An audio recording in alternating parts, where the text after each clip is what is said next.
అటువంటి గృహాలు కృష్ణలంకలో విజయవాడ మొత్తం మీద కృష్ణలంకలో రెండే ఉన్నాయి. ఒకటి గుంటూరు శ్రీరామచంద్రమూర్తి స్వామి గారు, రెండవది జగన్నాథ స్వామి గారిని పక్క బజార్లో ఉంటారు. వారిద్దరింటి దగ్గర నుంచే సీతామ్మవారు రాములు వారు కూడా పెళ్లి కొడుకు పెళ్లి కుమారుడుగా రెడీ అయ్యి మా దేవాలయంలోకి కళ్యాణమూర్తులుగా వస్తూ ఉంటారు. వీరింటి దగ్గర నుంచి అమ్మవారు, అట్లాగే జగన్నాథ స్వామి గారి దగ్గర నుంచి రామచంద్రమూర్తి పెళ్లి కొడుకుగా వస్తూ ఉంటారు. ఇది మనకి సంప్రదాయంగా నడుస్తుంది అన్నమాట.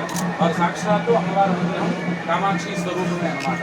వారు కృష్ణలంకకి రెండు కళ్ళు, వారిద్దరు కూడా అన్నిహోత్రాలు. వారి ఆశీర్వచనం ఉంటే అది మనకి జరగదే లేదన్నమాట. మా అట్లాగే విజయవాడ బ్రాహ్మణ్యం మొత్తానికి కూడా అండదండ. అంటే బ్రాహ్మణులు ముఖ్యంగా చేయవలసింది ఏంటంటే అగ్నిహోత్రమే చేయాలి. మేము బ్రాహ్మణమే, కానీ మేము చేయలేకపోతున్నాం. ప్రస్తుతం ఉన్నటువంటి సమాజం, వాతావరణం, ఇల్లు, సౌకర్యాలు, పరిస్థితుల చేత. వారు అట్లా కాదు, అది నిత్యం ప్రతినిత్యము 2 పూట్ల అగ్నిహోత్ర సేవ. ఇప్పుడు దాంట్లో నిగూఢంగా లోపల అగ్ని ఉంటుంది. మీరు లోపలికి వచ్చినప్పుడు అంతా పొగవాసనలే ఉంటాయి. ఇక్కడ లోపలంతా కూడా రోజు వారి కుంపట్ల మీదే భోజనం అన్నమాట. గ్యాస్ స్టవ్లు, విడిగా కట్టెలు పోయి అవి కాదు, కుంపట్లోనే రోజు భోజనం చేసి దేవతకు నైవేద్యం పెట్టి ఆ ప్రసాదమే వారు తీసుకుంటారు. ఇది సనాతనంగా వారు 80 సంవత్సరాలు దాటినటువంటి వ్యక్తి. ఇవాళకి కూడా వారు కేవలం అగ్నిహోత్రం, ఎక్కడ బయటకు వెళ్ళరు, ఇంట్లో జపం చేసుకుంటూ ఉంటారు. కంచి పరమాచార్య స్వామి వారి అనుగ్రహంతో వారిని మనము ఊరినే ఫోటోల్లోనూ వాటిల్లోనూ చూశాను తప్పితే ఎవరు ప్రత్యక్షంగా చూడాలి. వారికి నడిచే దైవం అని పేరు అన్నమాట. అట్లా అంత మహనీయమైనటువంటి వ్యక్తి యొక్క అనుగ్రహాన్ని పొందినటువంటి వారు అన్నమాట. వారి ఆశీర్వచనం మనకి బలంగా ఉంది. తప్పకుండా మనం విజయం సాధిస్తున్నాం. పార్లమెంటు నియోజకవర్గం నుంచి శివనాథ్ గారిని వారు పార్లమెంటు నుంచి పోటీ చేస్తున్నారు. వారు మనకి సిట్టింగ్ ఎమ్మెల్యే గద్దె రామ్మోహన్ గారిని తూర్పు నియోజకవర్గంలో కొంతమంది దాని నుంచి మన కోటి వాడికి కూడా వారు వచ్చారు. వారు మీ ఆశీర్వచనం కోసం మన ఇంటికి వచ్చారు. ఓం నాన్న ఈ పళ్ళెం పట్టుకుంటే వారు ముట్టుకుంటారు. ఓం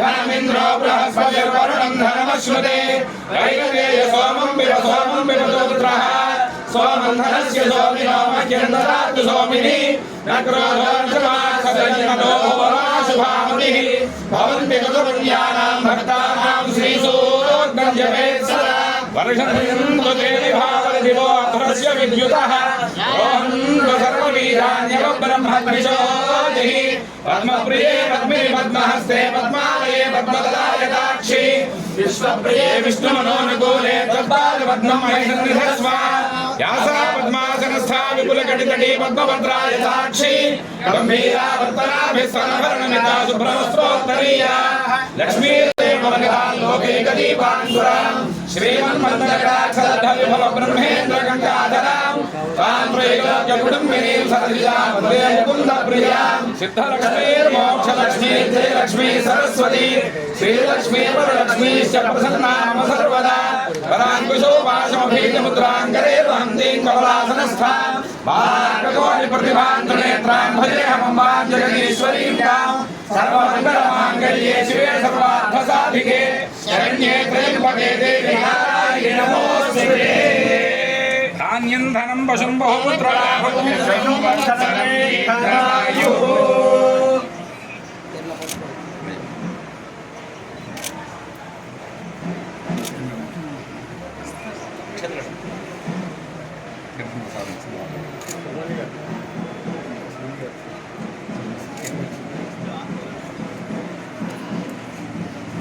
అయ్యా ఇక్కడ మేము సంయుక్తంగా అందరం కలిసి ఉన్నాం.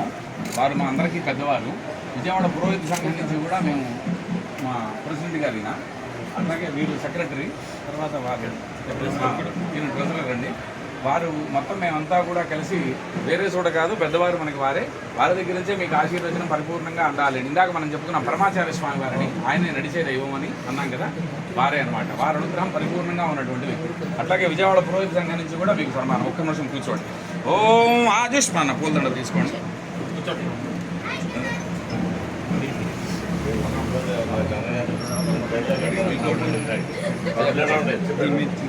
కూర్చోండి. మీరు వచ్చేసారు.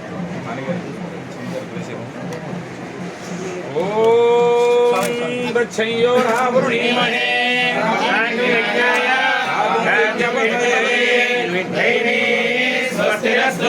స్వస్తిరస్మానుషేభ్యః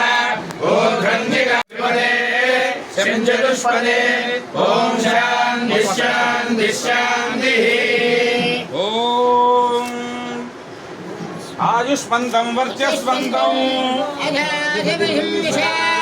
అస్యా పృథివ్యాధ్యక్షం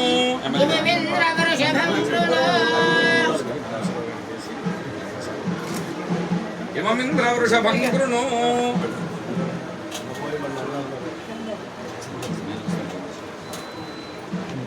అయ్యా వారు మళ్ళీ సకుటుంబంగా విజయోత్సవంతో మళ్ళీ మీ దగ్గరికి వచ్చి ఆశీర్వచనం తీసుకుంటారు. ఉన్నత పదవి అధికార కాబోయే ఎంపీ గారు ఎమ్మెల్యే గారు రామేశ్వరం గారు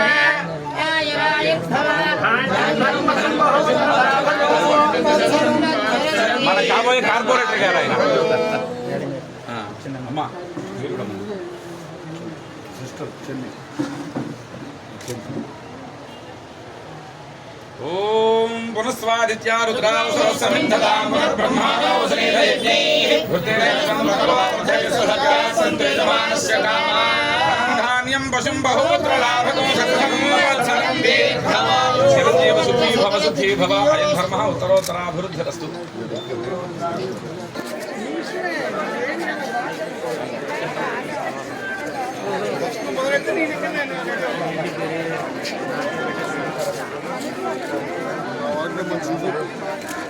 మీ బ్యాగ్ ఎందుకు ఉంటున్నాను?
ఇవాళ కృష్ణలంక ప్రాంతం విజయవాడ తూర్పు నియోజకవర్గంలో గద్దె రామ్మోహన్ రావు ఎమ్మెల్యే గద్దె రామ్మోహన్ రావు తోడుగా ప్రచారం నిర్వహించడం జరుగుతుంది. ఇక్కడ ఈ ప్రాంతంలోకి వచ్చినాక మేము ప్రారంభించిన రీటైనింగ్ వాళ్ళని చూస్తే చాలా ఆనందంగా ఉంది. గద్దె రామ్మోహన్ రావు ఆధ్వర్యంలో తెలుగుదేశం ప్రభుత్వం ఇక్కడ రీటైనింగ్ వాల్ స్టార్ట్ చేసి కృష్ణలంక ప్రాంతం ముంపు ప్రాంతాలకి శాశ్వత పరిష్కారం ఈ రీటైనింగ్ వాళ్ళు. ఆయన ఎమ్మెల్యేగా ఉన్నప్పుడు మా తెలుగుదేశం పార్టీ అధికారంలో ఉన్నప్పుడు 2014 నుంచి 19 నుంచి రీటైనింగ్ వాల్ స్టార్ట్ చేసాం. కొన్ని పరిస్థితులు కొంచెం లేట్ అవడం వల్ల ఈ రీటైనింగ్ వాళ్ళు రెండోసారి అధికారంలోకి వస్తే మొదటి సంవత్సరమే పూర్తయ్యేది. ఇప్పటి వరకు కూడా ఈ రీటైనింగ్ వాళ్ళు పూర్తి అవ్వకుండా 5 నెలల నుంచి ముందు నుంచి హడావుడి మొదలుపెట్టారు. ఎట్లాగో మా ప్రభుత్వం 2 నెలల్లో రాబోతుంది. ఈ రీటైనింగ్ వాళ్ళని అద్భుతంగా తయారు చేసి ఇవాళ ప్రజలకి ఉన్న ప్రధాన కృష్ణలంక సమస్యను గద్దె రామ్మోహన్ రావు గారి ద్వారా తెలుగుదేశం పార్టీ ఆధ్వర్యంలో జనసేన భారతీయ జనతా పార్టీ ఆధ్వర్యంలో రాబోయే ప్రభుత్వం ఈ శాశ్వత పరిష్కారం ఇవ్వబోతుంది. అంతేకాకుండా ఇవాళ మా పవన్ కళ్యాణ్ గారు తెలుగుదేశం పార్టీ నాయకులకి అందరికీ మీకు చాలా కృతజ్ఞతలుగా ఉంటారు. మీరు ఇవాళ ఎక్కడ తగ్గాలో ఎక్కడ నెగ్గాలో తెలిసిన వ్యక్తి. మీరు సీట్ల విషయంలో తగ్గిన ప్రజల హృదయాల్లో, అంతేకాకుండా తెలుగుదేశం నాయకుల కార్యకర్తల గుండెల్లో మిగిలిపోయారు సార్. అంతేకాకుండా భారతీయ జనతా పార్టీ నరేంద్ర మోడీ గారికి ఒకటే కోరుకుంటున్నాం, మా రాష్ట్రం చాలా ఇబ్బందుల్లో ఉంది, మళ్ళీ మీరు మాకు ఎన్డీఏలో అవకాశం ఇచ్చినందుకు ధన్యవాదాలు.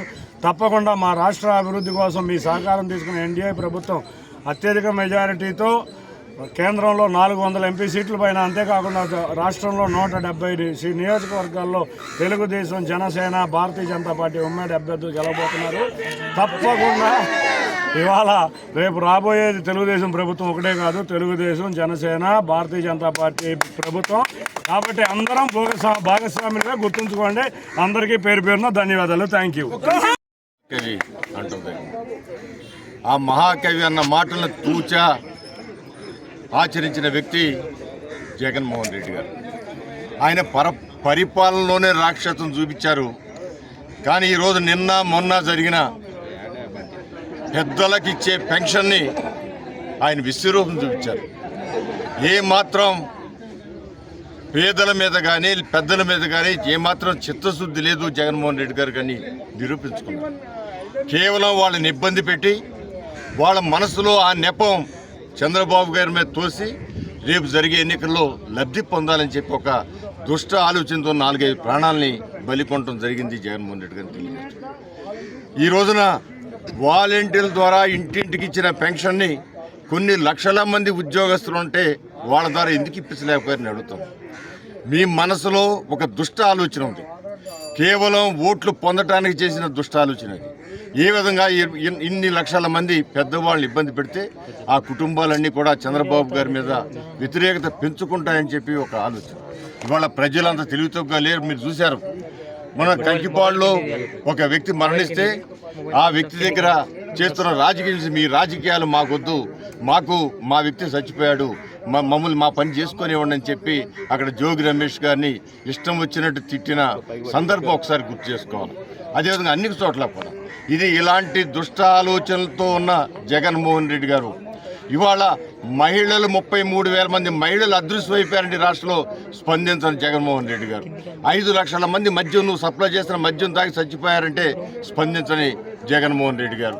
అదేవిధంగా 35 లక్షల మంది వాళ్ళ మద్యం తాగి హాస్పిటల్ పాలయ్యారంటే స్పందించని జగన్మోహన్ రెడ్డి గారు. ఇవాళ ఈ యొక్క ఆయన చేసిన తప్పు ఎదుటి వాళ్ళు ఏ విధంగా అయితే గత ఎన్నికలకు ముందు ఆయన వివేకానంద రెడ్డి గారిని చంపి ఆ యొక్క హత్యని చంద్రబాబు గారి మీద తోయడానికి ప్రయత్నం చేశారు. అదేవిధంగా ఇక్కడ జరిగిన వాళ్ళ వలన జరిగిన నష్టాన్ని చంద్రబాబు గారు తోయే ప్రయత్నం చేస్తున్నారు. ప్రజలు ఇవన్నీ కూడా గమనిస్తూ ఉన్నారు, అత్యారాజకీయాలు గమనిస్తూ ఉన్నారు, వీళ్ళు చేసే తప్పులన్నీ కూడా గమనిస్తున్నారు. రేపు జరిగే ఎన్నికల్లో చిత్తుగా జగన్మోహన్ రెడ్డి గారు ఓడిపోవటమే కాకుండా ఈ రాష్ట్రం నుంచి దేశం నుంచి పారిపోయే పరిస్థితి కూడా ఏర్పడుతుందని కూడా తెలియజేస్తున్నాం. రామ్మోహన్ రావు గారితో అలాగే ఎంపీ అభ్యర్థి కేసినేని చిన్ని గారితో ఎలక్షన్ ప్రచారంలో పాల్గొనడం జరిగింది. ఇక్కడ ఈ ప్రజలందరికీ కూడా నేను వినవించుకునేది ఒకటే, ఏంటంటే పవన్ కళ్యాణ్ గారు కానీ చంద్రబాబు నాయుడు గారు కానీ, పవన్ కళ్యాణ్ గారు మీకు తెలుసు, ఆయన ఈ రాజకీయం రాకుండా సినిమాల్లోనే కనుక నటించుంటే గంటలకి సంపాదించుకోగలిగేవారు. అలాగే చంద్రబాబు నాయుడు గారితో. అయితే వీరి రాజకీయానికి, ప్రస్తుతం మనకున్న ముఖ్యమంత్రి గారి రాజకీయానికి తేడా ఏంటంటే, వీరు వ్యాపారాల్ని వదిలి రాజకీయం చేస్తుంటే జగన్మోహన్ రెడ్డి గారు తండ్రి కాలంలో కానీ ఇప్పుడు కానీ రాజకీయంతో పాటు వ్యాపారం చేస్తున్నారు, రాజకీయాన్ని వాడుకుని వ్యాపారం చేస్తున్నారు. అందుకు నిదర్శనాలు ఎన్నో మనకు తెలుసు. ఒక రైతుల ఆత్మహత్యలు తీసుకుంటేనేమి మూడే మంత్రాలు నేను చెప్తాను ఈరోజు ఆంధ్రప్రదేశ్ దుస్థితిని చెప్పడానికి.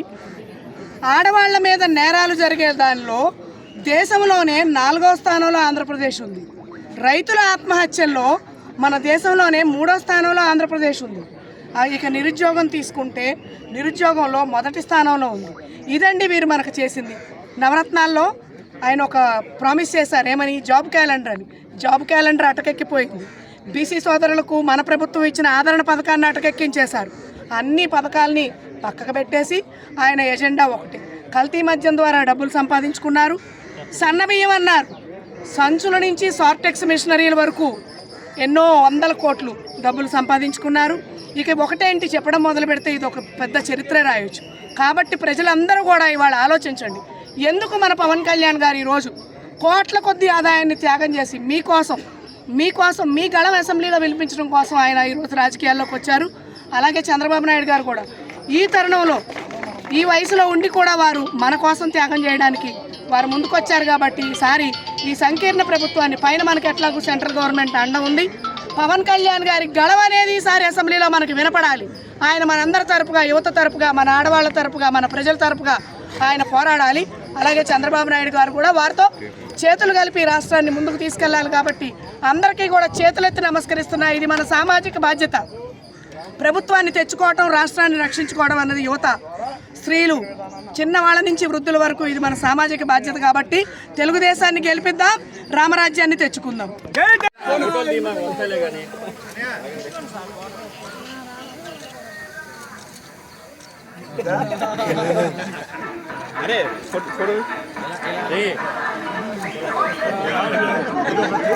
అది కాదు ఎట్లా అది కాదు పవన్ కళ్యాణ్ గారు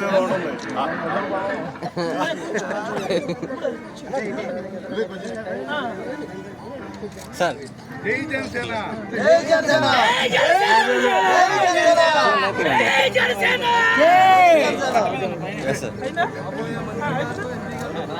జై